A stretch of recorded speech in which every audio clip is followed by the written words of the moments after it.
সবসময় বলি কি এটা আমি মানি না। ওকে শুভেচ্ছা, জীবনে অনেক বড় হোক, একটু একটু একটু ভদ্র হোক।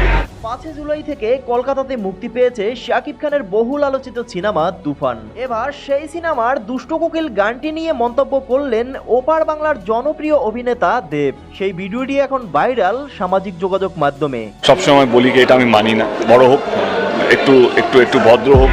মূলত তুফান সিনেমার দুষ্ট কোকিল গানের মিমি চক্রবর্তীর ড্রেস আপ দেখে মোটেও সন্তুষ্টজনক নয় দেব। তাই তো সাংবাদিকদের সামনে সরাসরি না বললেও মিমি চক্রবর্তীকে আকার ইঙ্গিতে বুঝিয়েছে ওপার বাংলার জনপ্রিয় অভিনেতা দেব। তার এমন মন্তব্য অনেকের কাছে ভালো লেগেছে। অনেকে আবার এটা বলছে সিনেমাতে এরকম পোশাক কোনো ব্যাপার না।